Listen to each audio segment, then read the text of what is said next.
ఒంగోలు మంగమూరు రోడ్లోని శ్రీ అచలానంద ఆశ్రమం నందు శ్రీ వీరబ్రహ్మేంద్ర స్వామివారి ఆరాధన కళ్యాణ మహోత్సవాలను ఘనంగా నిర్వహిస్తున్నట్లు ఆశ్రమ నిర్వాహకులు శ్రీ పరిపూర్ణ సిద్ధానంద స్వామి తెలియజేశారు.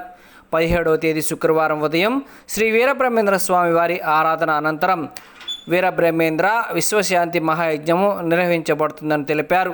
మధ్యాహ్నం 12 గంటలకు శ్రీ పరిపూర్ణ సిద్ధానంద స్వామి వారిచే ఆరాధన మహోత్సవ విశేషాలను ప్రవచన కార్యక్రమం జరుగుతుందని తెలిపారు. సాయంత్రం శ్రీ అచలానంద స్వామి వారి కోలాట బృందంచే కోలాట మహోత్సవం ఏర్పాటు చేయడం జరిగిందన్నారు. 18వ తేదీ శనివారం శ్రీ గోవిందమాంబ వీరబ్రహ్మేంద్రుల కళ్యాణ మహోత్సవాన్ని కన్నుల పండుగగా నిర్వహించడం జరుగుతుందని అన్నారు. భక్తులు అధిక సంఖ్యలో పాల్గొని అచలానంద ఆశ్రమంలో జరిగే శ్రీ వీరబ్రహ్మేంద్ర స్వామి వారి ఆరాధన కళ్యాణ మహోత్సవాల్లో పాల్గొని స్వామివారి కృపకు పాత్రులై అన్న ప్రసాదాన్ని స్వీకరించాలని శ్రీ పరిపూర్ణ సిద్ధానంద స్వామి తెలిపారు.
శ్రీ గురుభ్యో నమః. ఓం ప్రశాంత్. పరిపూర్ణ ఆత్మధన యావనమిది బతుకు శుభాహ్వానం. మన యొక్క అచలానంద ఆశ్రమంలో శ్రీ వీరబ్రహ్మేంద్ర స్వామి వారి యొక్క ఆరాధన మహోత్సవాలు జరుగుతున్నాయి. 16వ తేదీ నుండి కార్యక్రమాలు మొదలయ్యాయి. రేపు 17వ తేదీ వీరబ్రహ్మేంద్ర స్వామి తపస్సులోకి వెళ్ళి ప్రవేశించినటువంటి పరమ పవిత్ర దినం. దీన్ని ఆరాధనగా భావిస్తాం. రేపు ఉదయం విశ్వశాంతి వీరబ్రహ్మేంద్ర విశ్వశాంతి యజ్ఞం జరగబడుతున్నది.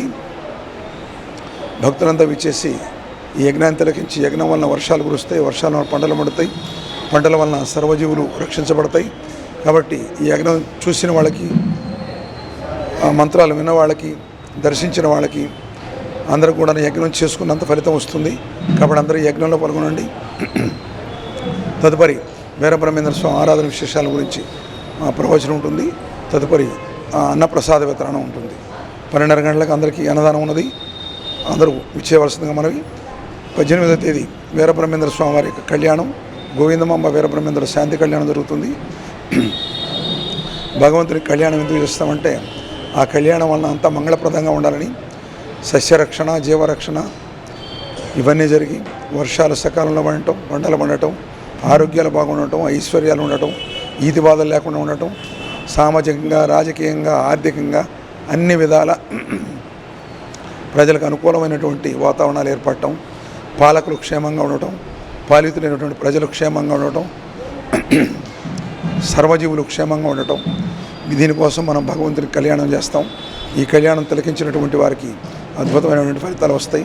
సాక్షాత్తు గోవిందమాంబ వీరబ్రహ్మేంద్ర కళ్యాణానికి 33 కోట్ల దేవతలు దిగి వస్తారు. ఆ దేవతలందరూ కూడా అంతర్యాములై కళ్యాణాన్ని దర్శిస్తారు. కనుక భక్తులంతా విచ్చేసి కళ్యాణం దర్శనం చేయండి. తదుపరి ప్రవచనం ఉంటుంది. తదుపరి అన్నప్రసాద వితరణ ఉంటుంది. 17, 18 తేదీలు అంటే రేపు ఎల్లుండి కూడా సాయంకాలం 6:30 గంటలకు అచలానంద ఆశ్రమ విద్యార్థుల చేత కోలాట ప్రదర్శన ఉంటుంది.